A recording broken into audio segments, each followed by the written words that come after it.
Welcome back to EFD, where for this 10 we're taking a look at a number of Wonderkids whose careers didn't turn out as many expected them to. Let's get started. 10. Marvin Martin.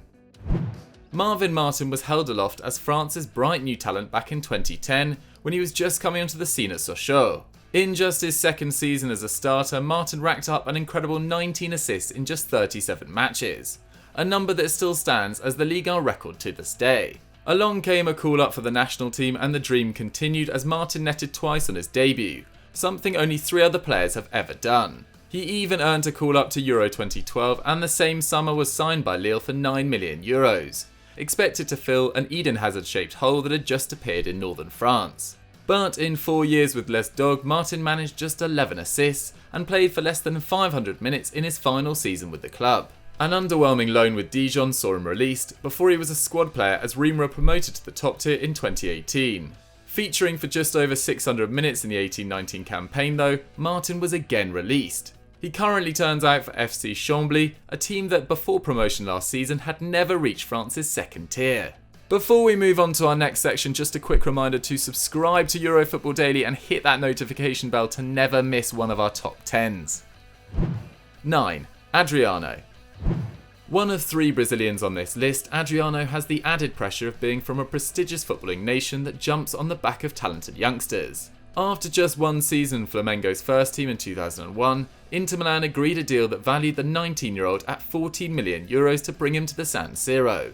A brief move from there to Parma saw him explode onto the scene, scoring 23 in 37 matches, which saw Adriano return to Inter and thrust into the lineup. He repaid the faith with 60 goals in his first 2.5 seasons, but following his father's death in 2004, struggled to maintain his focus on football. Despite being handed a 5-year deal, Adriano often skipped training and enjoyed the Milan nightlife. He left Inter in 2009 after a loan spell at Sao Paulo to rejoin Flamengo, where closer to home he rediscovered his form. After 51 goals in Brazil, Roma gave him a shot to succeed in Europe, but after just 7 months terminated his contract, sending him back home in 2011 aged 29. Adriano had the potential to be the greatest Brazilian striker for a generation, even netting 27 in 53 for the Seleção, but sadly it wasn't to be. 8. Gregory van der Wiel. Very much in the same boat as their Brazilian counterparts, youngsters in the Netherlands often need to live up to the label of being from a country with a footballing pedigree. So whilst by no means did Gregory van der Wiel have an unsuccessful career, he certainly didn't reach the heights that many expected him to. Van der Wiel broke through at Ajax as an 18-year-old in 2007, before establishing himself as a starter a year later. After almost 200 appearances, he made the move to PSG in 2012 for €6 million, but this is where his career effectively stalled. Whilst consistent, he was never really outstanding for Les Parisiens, eventually losing his place in the Dutch setup to Darragh Janmaat ahead of the 2014 World Cup. He was released by PSG in 2016 and went to Fenerbahce, and a year later took another step down the ladder when he signed for Cagliari. After 23 appearances in total those 2 seasons, Van der Wiel made the final move of his career, crossing the pond to sign for the MLS's Toronto FC. After his debut season in Canada, he was soon sacked from the club in 2019 following an altercation with boss Gregory Vaney. Still only 32, he hasn't played since. 7. Valery Bozhinov. Usually when a player breaks a youngest ever age record, you expect to see their career head in one direction. But in the case of Valery Bozhinov, despite an extremely promising start, his footballing journey went quickly downhill. Born in Bulgaria and raised in Malta, the striker was signed by Lecce as a 14-year-old.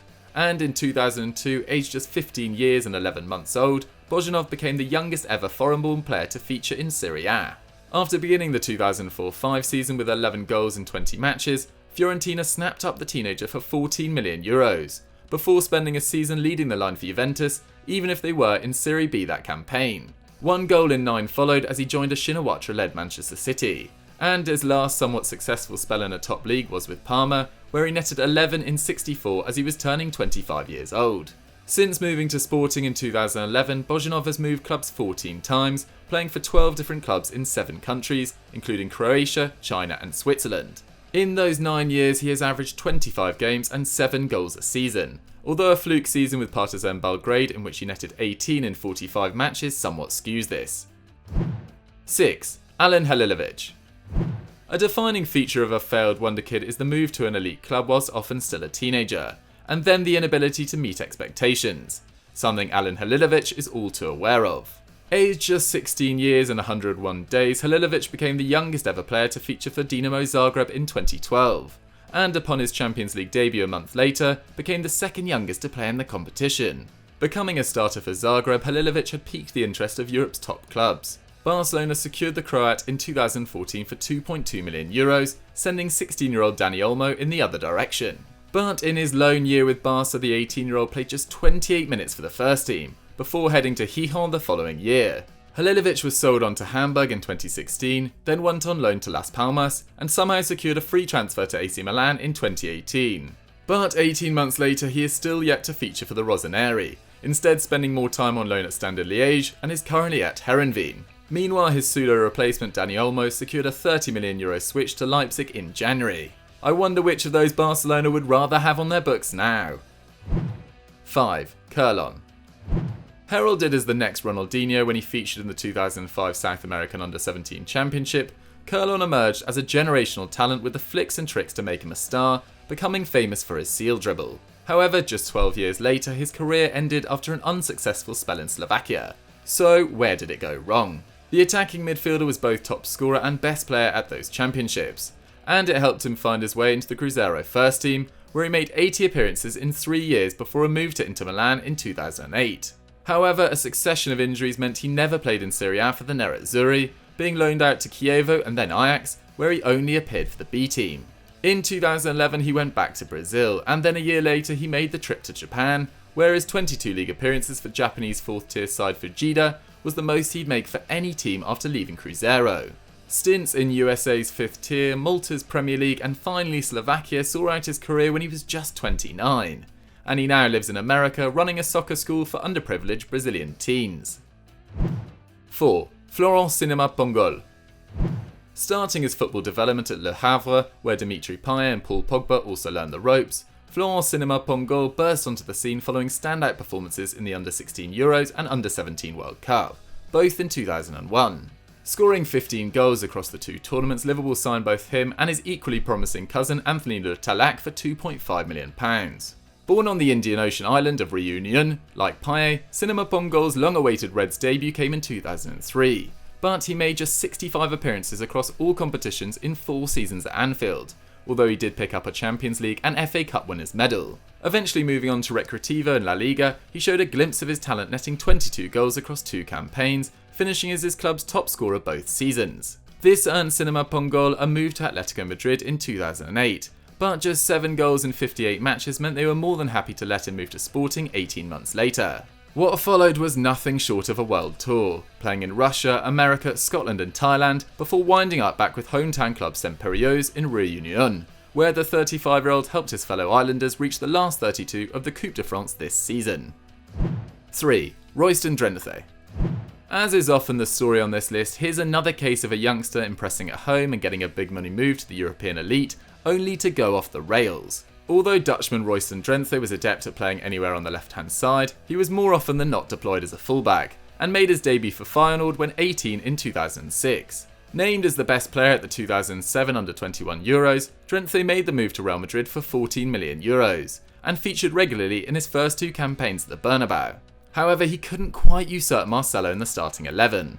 Then, in the summer of 2010, Jose Mourinho entered the fray and told the 23-year-old he had to move on. A spell at Hercules followed before his only stint in the Premier League with Everton, somewhere he may have played longer had he not told David Moyes to F off. Then came brief spells in Russia, Turkey and the UAE, before retiring in 2016 to focus on his burgeoning rap career. When that didn't pan out as planned, Drenthe joined hometown side Sparta Rotterdam in 2018, and now, at just 32, is playing for Kozakin Boys in the Netherlands' 3rd tier. 2. Caio Ribeiro. The final Brazilian on this list, Caio Ribeiro's big European break was meant to come with Inter Milan, preceding both Adriano and Kerlon in making this move. Caio was the best player at the 1995 World Youth Cup, scoring 5 goals as Brazil finished 2nd, 2 more than Real Madrid's rising star Raul. Moving to the San Siro as a 19-year-old, the £6.6 million paid by Massimo Moratti to Sao Paulo was a world record fee for a teenager at the time. Caio struggled for a spot in the Inter squad, as just 3 non-Italian players could feature in a matchday squad, and unfortunately they had Roberto Carlos, Paul Ince and Javier Zanetti as teammates. Joining Napoli a year later in search of regular game time, Caio scored just once in 20 matches. And as quickly as it began, his European adventure was over. 1997 saw him move to Santos before embarking on a tour of some of Brazil's top clubs, rarely sticking around for more than a year. Fluminense, Flamengo, Grêmio and Botafogo all welcomed Caio through their doors, but he struggled to make an impact like he did with Sao Paulo. Caio retired at 29 but has carved out for himself a half-decent commentary career in his homeland. 1. Bojan. What would a failed Wonderkid list be without Bojan on it? He reportedly scored over 900 goals in the Blaugrana's youth setup between 1999 and 2007. Making his new camp debut as a 17-year-old, breaking Lionel Messi's youngest player record, it's not like Bojan had an unsuccessful time in Catalonia. Having to play mainly as a substitute, he did rack up 41 goals in 162 appearances before a move to Roma in 2011. 7 goals in 33 games saw Barcelona exercise their buyback, and Bojan was sent on loan to AC Milan and Ajax, winning the Eredivisie at the latter. And then came the move to Mark Hughes' Stoke City, but at a cost of just €1.8 million, showing just how far Barcelona's opinion of their former prodigy had fallen. But again, after 2 seasons, Bojan found himself shipped out on loan to Mainz and then Alaves. After an underwhelming 2018-19 season with Stoke in the Championship, scoring just once in 21 matches, Bojan made the move to MLS side Montreal Impact. And this campaign he finds himself being coached by former Barcelona teammate Thierry Henry. Just 29 years old, Bojan will likely believe he can still play at the top level, but now is the time to prove it. So guys, that's all we've got time for on this part 2 of Failed Wonderkids. What did you guys think of the list? Did we miss any out? Let me know in the comments down below. Don't forget to like the video, subscribe to the channel and leave a comment, and I'll see you next time. Bye!